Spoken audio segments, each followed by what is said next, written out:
മന്ന ബ്ലോഗിലേക്ക് നിങ്ങൾക്ക് ഏവർക്കും സ്വാഗതം. കേരളത്തിൽ കുറച്ച് ദിവസമായി അതിശക്തമായ മഴ പെയ്യുകയാണല്ലോ. കൂടാതെ ഇത്തവണത്തെ പ്രത്യേകത കഴിഞ്ഞ വർഷങ്ങളെ അപേക്ഷിച്ച് മഴയുടെ കൂടെ അതിശക്തമായ നല്ല കാറ്റും ഉണ്ട് എന്നതാണ്.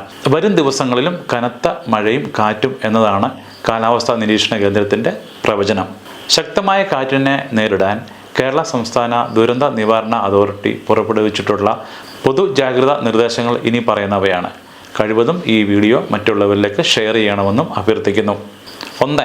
ശക്തമായ കാറ്റിൽ മരങ്ങൾ കടപുഴുകിയും ചില്ലകൾ ഒടിഞ്ഞു വീണും അപകടങ്ങൾ ഉണ്ടാകാനുള്ള സാധ്യതയുണ്ട്.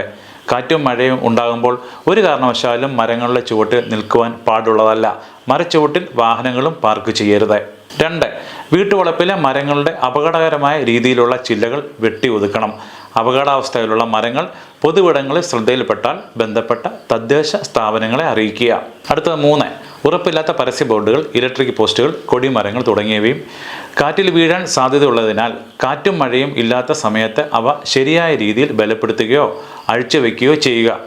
മഴയും കാറ്റുമുള്ളപ്പോൾ ഇതിൻ്റെ ചുവട്ടിലും സമീപത്തും നിൽക്കുകയോ വാഹനങ്ങൾ പാർക്ക് ചെയ്യുകയോ അരുത്. അടുത്തത്, ചുമരിലോ മറ്റോ ചാരി വെച്ചിട്ടുള്ള കോണി അഥവാ ഏണി പോലെയുള്ള കാറ്റിൽ വീണു പോകാൻ സാധ്യതയുള്ള ഉപകരണങ്ങളും മറ്റു വസ്തുക്കളും കയർ ഉപയോഗിച്ച് കെട്ടി വെക്കേണ്ടതാണ്. അടുത്തത് 5. കാറ്റ് വീശി തുടങ്ങുമ്പോൾ തന്നെ വീടുകളിലെ ജനലുകളും വാതിലുകളും അടച്ചിടേണ്ടതാണ്. ജനലുകളുടെയും വാതിലുകളുടെയും സമീപത്ത് നിൽക്കാതിരിക്കുക. വീടിൻ്റെ ടെറസിലും നിൽക്കുന്നത് ഒഴിവാക്കുക. അടുത്തത് 6. ഓല മേഞ്ഞതോ ഷീറ്റ് പാകിയതോ അടച്ചുറപ്പില്ലാത്തതോ ആയ വീടുകളിൽ താമസിക്കുന്നവർ അധികൃതരുമായി 1077 എന്ന നമ്പറിൽ മുൻകൂട്ടി തന്നെ ബന്ധപ്പെടുകയും മുന്നറിയിപ്പ് വരുന്ന ഘട്ടങ്ങളിൽ അവർ ആവശ്യപ്പെടുന്ന മുറയ്ക്ക് സുരക്ഷിതമായ കെട്ടിടങ്ങളിലേക്ക് മാറി താമസിക്കേണ്ടതുമാണ്.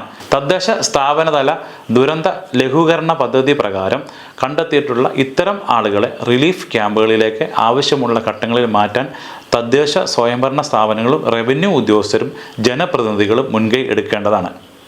അടുത്ത 7. കാറ്റും മഴയും ശക്തമാകുമ്പോൾ വൈദ്യുതി കമ്പികളും പോസ്റ്റുകളും പൊട്ടി വീഴാനുള്ള സാധ്യത കൂടുതലാണ്.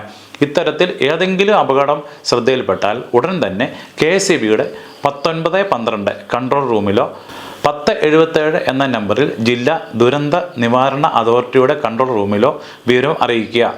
തകരാർ പരിഹരിക്കുന്ന പ്രവൃത്തികൾ കാറ്റ് തുടങ്ങുന്ന ഘട്ടത്തിൽ ഒഴിവാക്കുകയും കാറ്റും മഴയും അവസാനിച്ച ശേഷം മാത്രം നടത്തുകയും ചെയ്യുക. KSEB ജീവനക്കാരുമായി പൊതുജനങ്ങൾ ക്ഷമയോടെ സഹകരിക്കുക. പൊതുജനങ്ങൾ നേരിട്ടിറങ്ങി ഇത്തരം റിപ്പയർ വർക്കുകൾ ചെയ്യാതിരിക്കുക. അടുത്തത് 8. പത്രം, പാൽ വിതരണക്കാർ പോലെയുള്ള അതിരാവിലെ ജോലിക്ക് ഇറങ്ങുന്നവർ പ്രത്യേകം ജാഗ്രത പാലിക്കണം. വഴികളിലെ വെള്ളക്കെട്ടുകളിലും മറ്റും വൈദ്യുതി ലൈൻ പൊട്ടി വീണിട്ടില്ലെന്ന് ഉറപ്പുവരുത്താൻ ശ്രമിക്കുക. എന്തെങ്കിലും അപകടം സംശയിക്കുന്ന പക്ഷം കൺട്രോൾ റൂമിൽ അറിയിച്ച് അപകടം ഇല്ലെന്ന് ഉറപ്പുവരുത്തി മാത്രം മുൻപോട്ട് പോകുക. അടുത്ത 9. കൃഷിയിടങ്ങളിൽ കൂടി കടന്നു പോകുന്ന വൈദ്യുതി ലൈനുകളും സുരക്ഷിതമാണെന്ന് പാടത്തിറങ്ങുന്നതിന് മുൻപ് ഉറപ്പുവരുത്തുക. നിർമ്മാണ ജോലികളിൽ ഏർപ്പെടുന്നവർ കാറ്റും മഴയും ശക്തമാകുമ്പോൾ ജോലി നിർത്തിവെച്ച് സുരക്ഷിതമായ ഇടങ്ങളിലേക്ക് മാറി നിൽക്കണം. ദയവായി ഈ വീഡിയോ മറ്റുള്ളവരിലേക്ക് ഷെയർ ചെയ്യുക. നന്ദി.